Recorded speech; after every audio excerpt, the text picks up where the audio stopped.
Australia has long been seen as one of the safest countries in the world, a nation shaped by hard lessons from the past and defined by strict gun laws and a deep belief that mass shootings and terrorist attacks are tragedies that happen elsewhere, not in everyday public spaces, which is why what occurred at Bondi Beach on the afternoon of December 14, 2025, shook the country so profoundly. Because this was not a remote or symbolic target but one of the most recognizable and beloved beaches on Earth, a place associated with sunlight, families, tourists, and ordinary life. And on that afternoon around 1,000 people had gathered nearby for an annual Hanukkah celebration intended to mark the first night of the festival with light, resilience, and community at a time of rising global tension and antisemitism. And for those attending it was meant to be a moment of normality and joy,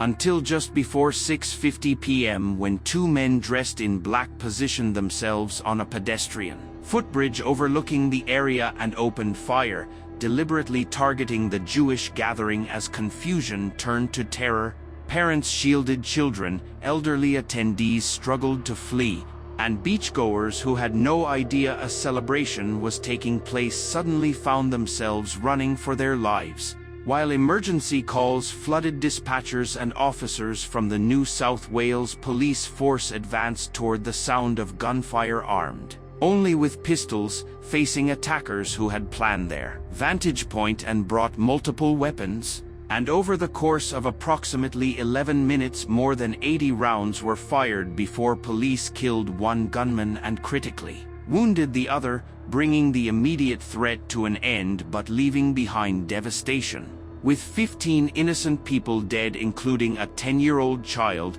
dozens injured, and a community in shock. Yet within that horror emerged extraordinary acts of courage that would come to define how the day is remembered.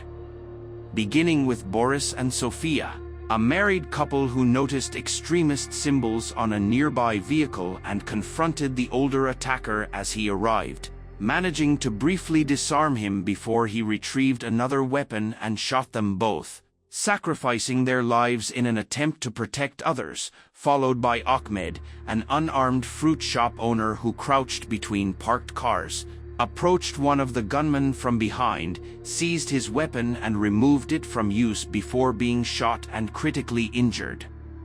An act that resonated around the world because it directly contradicted the narrative of inevitable division that terrorism relies on. And then Reuven, who charged the attacker with nothing but a brick, knowing the risk and accepting it, losing his life instantly, while nearby lifeguards ran toward the scene under active fire, using surfboards as makeshift stretchers, exhausting first aid supplies, sheltering hundreds of people inside their club, assisting a heavily pregnant woman who went into labor during the chaos, and demonstrating that heroism in moments like these is rarely a single dramatic gesture but a series of dangerous choices, made without certainty of survival. As police secured the area and investigators later discovered homemade explosive devices in the attacker's vehicle and at the scene, confirming that the plan extended beyond gunfire alone and that the event could have been even more catastrophic,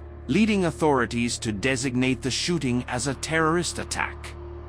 linked to Islamic State ideology, identifying the attackers as a father and son, one of whom had been known to intelligence agencies but not deemed an immediate threat, reigniting national debate about radicalisation, surveillance limits, and the difficulty of predicting violence before it occurs. And in the days that followed, the victims' names replaced statistics, revealing a cross-section of the community including volunteers, community leaders, a Holocaust survivor, a rabbi, a retired police detective, parents, grandparents, and a child whose life had barely begun. As vigils formed along the shoreline and grief spread far beyond Sydney's Jewish community, forcing Australia to confront the reality that even with some of the world's strictest gun laws, no society is completely immune to ideologically driven violence, particularly when licensed firearms can still be misused,